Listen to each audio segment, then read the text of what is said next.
Good morning and welcome to the Core Connection.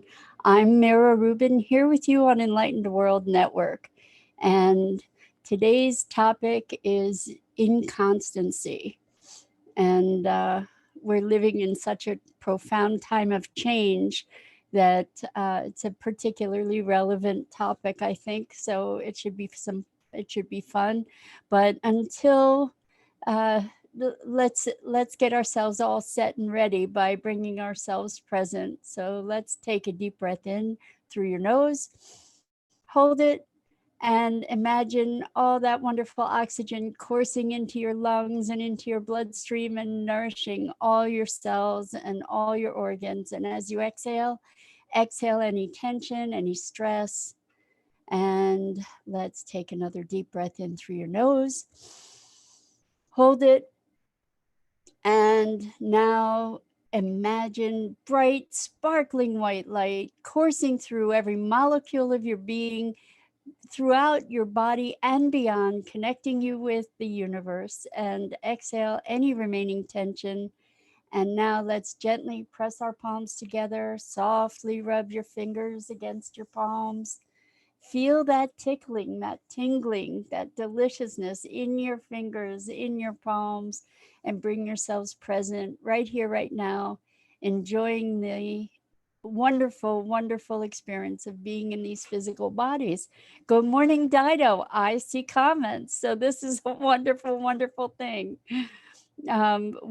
Much persistence has brought us to be able to be in solid communication here with you in Facebook Live. I want to welcome everybody who's here this morning. Thank you so much for being here, and welcome to a new week. It's amazing how time just flies. Anyway, so we're going to talk about inconstancy today and how we tend to live our lives as if things are always going to remain the same. And what we've gotten to discover in a very dramatic way through this experience of COVID is that life can be very unpredictable. And recognizing that in fact life is unpredictable, although there are certain probabilities that make things look constant. There's a higher probability that the sun will rise tomorrow than that it won't. There's a higher probability that the things that you have anticipated in terms of your meetings or your commitments through the day are going to remain consistent. um, the truth of it is that yes, there are these probabilities, and we impact those probabilities through our intention and expectation. And so there's a lot of things around this constancy idea that I want to discuss. But the first thing that's coming to mind is this notion that we really do impact our experience, not just through our perception, our thinking, but also largely through our intention.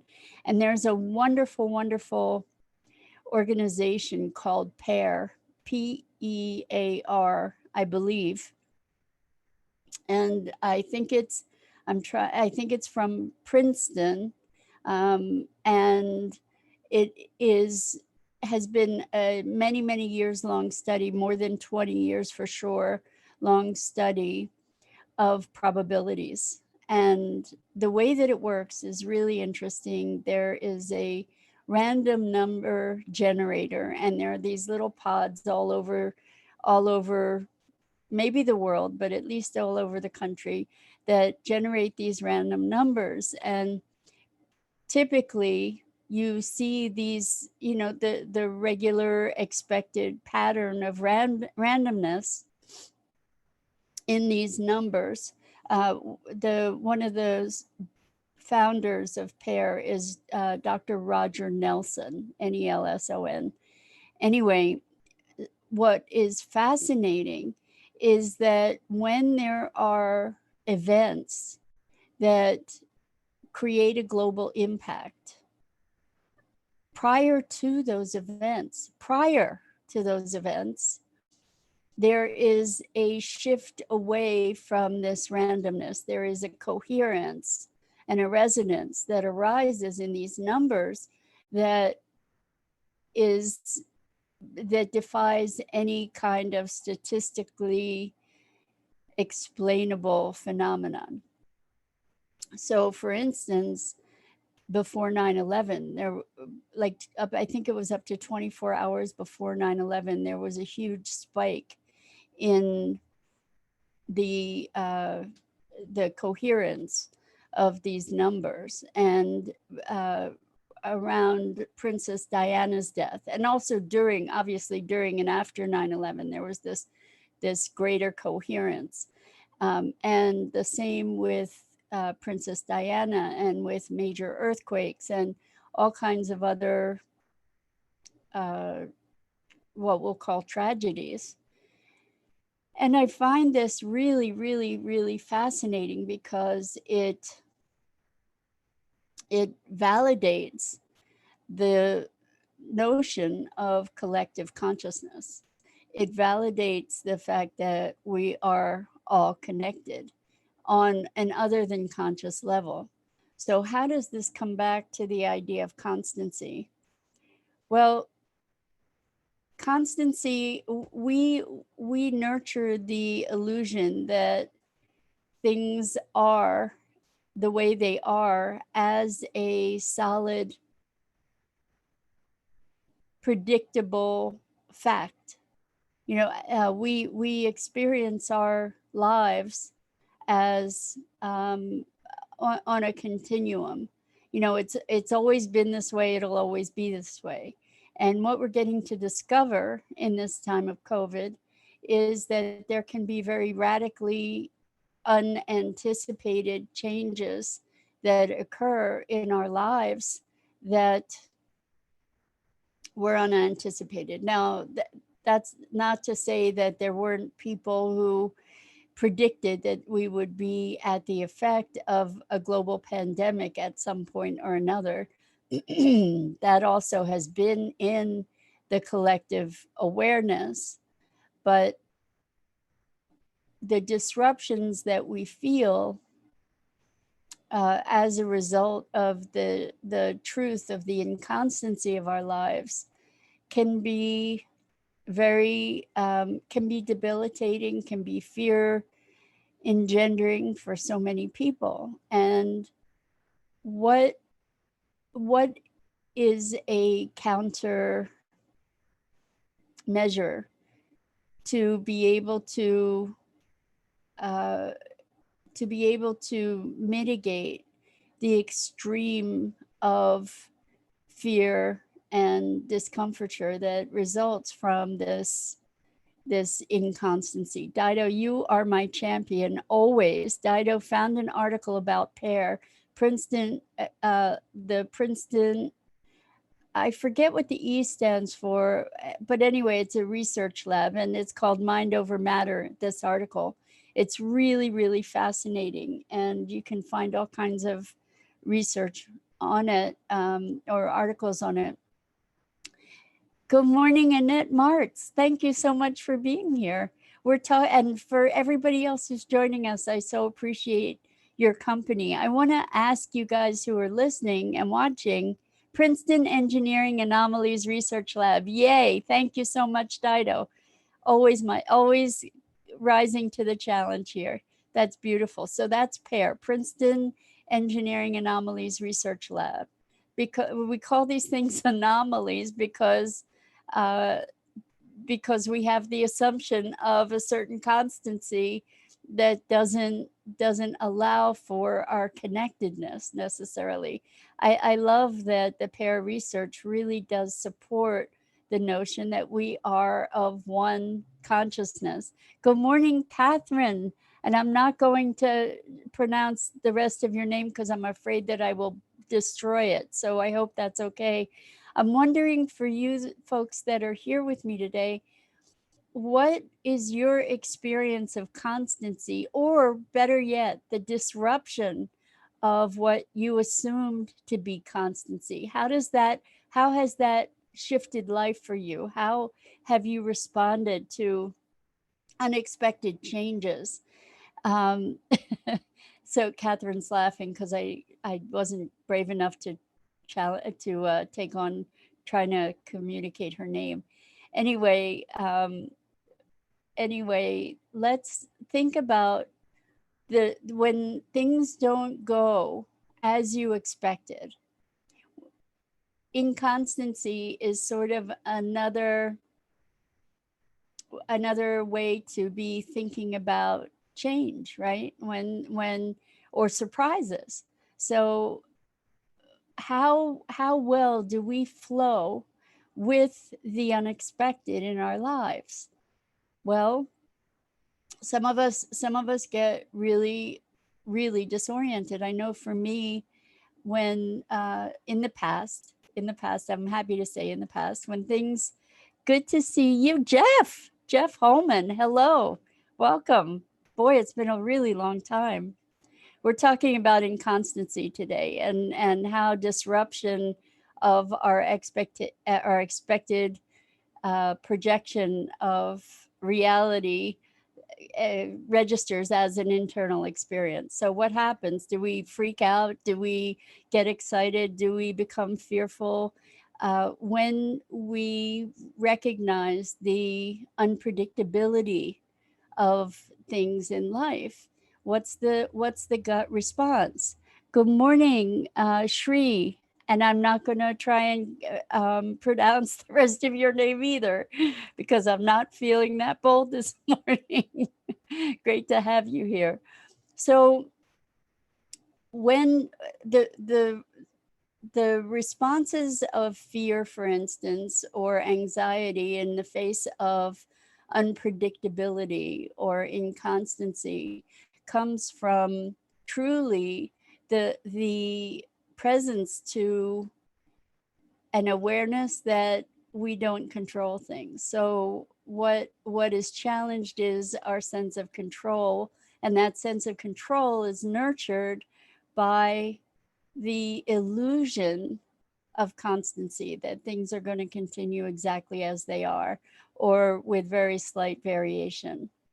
And in these very interesting times, it behooves us to become more fluid in our experience, our expectations, and our responses to the moment and to what is actually happening. And the best way to find a richer capacity for responsiveness, responsibility, being able to respond fluidly and appropriately to the call of the moment, is by being present, is by finding a deeper connection to the present moment. And how can we do that? Once again, I say this over and over again, presencing ourselves to our breath, presencing ourselves to our physicality, grounding ourselves in our bodies, finding a path from fear to presence, breathing into your belly.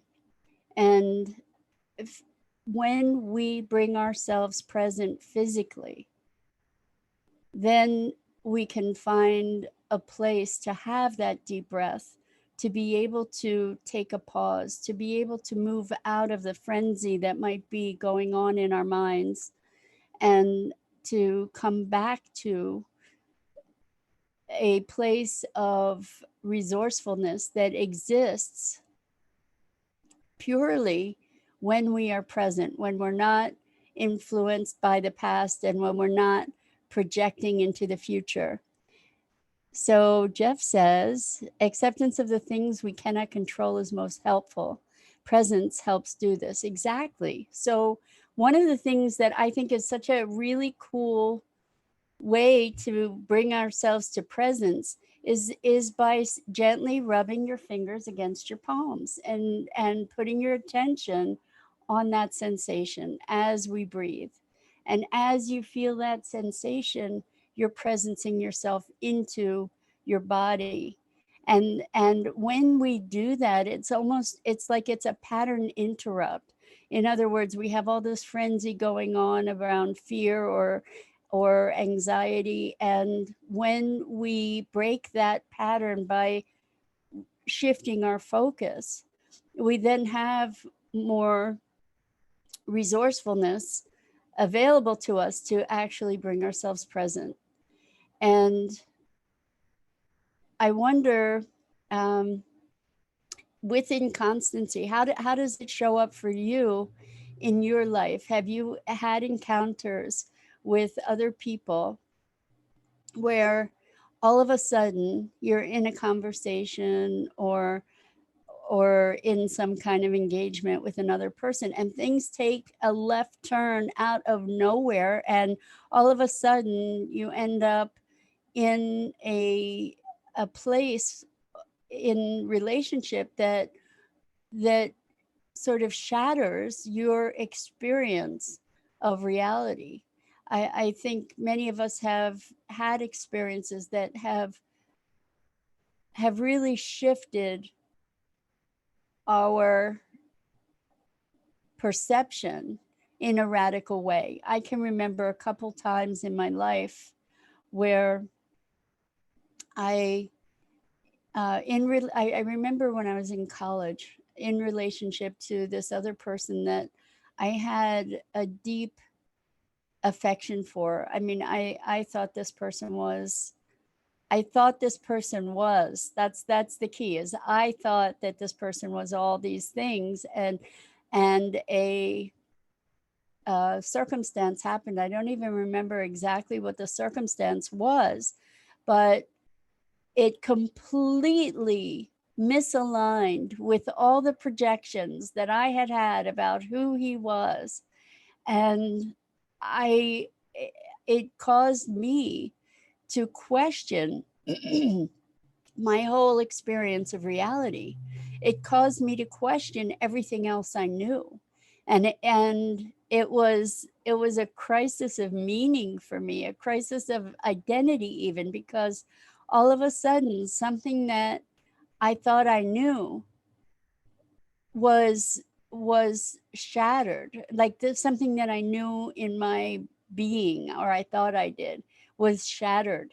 And it was a very, very profound shift for me. And I at that time I was not anywhere near as aware of my inner workings and the dynamics of that make me me. But so I wasn't able to move through it in a very conscious and deliberate way. It was really a crisis for me. I'm wondering if any of you have ever experienced something like that, and how you've come back from that, and if it changed you. You know, if it was one of those pivotal experiences for you that made you redefine your very identity, your very sense of yourself. So um, that's like a radical break in constancy or in perception. And another way that we can look at constancy or inconstancy in relationship is with these ideas of who we have of one another, we project them forward, right? So I expect you to always act in a certain way. I expect you to always be late, or I expect you to always be on time, or I expect you to respond to certain things in certain ways. And when you don't, then because I had this projected idea, it forces me to reevaluate or reimagine who you are. And I think that that's actually an interesting take when we think about how we know one another. We know each other through the imaginings that we have of what it is to be that person over there. Or, you know, maybe we have imaginings of your motivations, or we have imaginings of your behaviors, or we have imaginings of your core being. And sometimes we find that our imaginings, our projections, are not accurate, are not true. And how do we find that out is through the inconstancy that arises periodically. And then what happens is it's often a break of trust, a breach of trust. And the interesting thing, thank you, Catherine. So sometimes you've had that experience. I'm wondering, what kinds of ways these experiences of inconstancy shape you, and what kinds of responses you bring to these moments. Because surprise can be a wonderful thing, and it can be a disorienting thing, and I say surprise meaning moments of nonlinear change. That's what we'll call it, nonlinear or unexpected outcomes. And I think that another way that we can interact with life and its events is, instead of assuming that things are going to go along as they are, to have curiosity, about the possibilities that might arise in any given moment. And in order to be truly present, it means not carrying the past forward. It means not projecting into the future. It means being in this particular moment with a certain level of wakefulness and responsiveness. In other words, we don't get to go through life on autopilot. I think that that's when the inconstancy really hits home, when it arises, because so many of us, myself included, much of my life, I'm existing kind of on autopilot, where I'm doing what I'm doing. I'm not really connected to the rest of the world. I'm hyper focused. I'm engaged in whatever common dynamic that characterizes my life. And I'm wondering, what would it be like to be able to be more present to curiosity in any given moment, to be coming from the place of being, and I've spoken about this a lot, is coming from a place of beingness, connection, and allowing the things that are occurring as results in the world, or occurring as productivity in the world, have those things show up as a byproduct of the beingness that we are. So to be coming from a place of presence, and then the doing is a byproduct rather than the objective. And I'm wondering how that may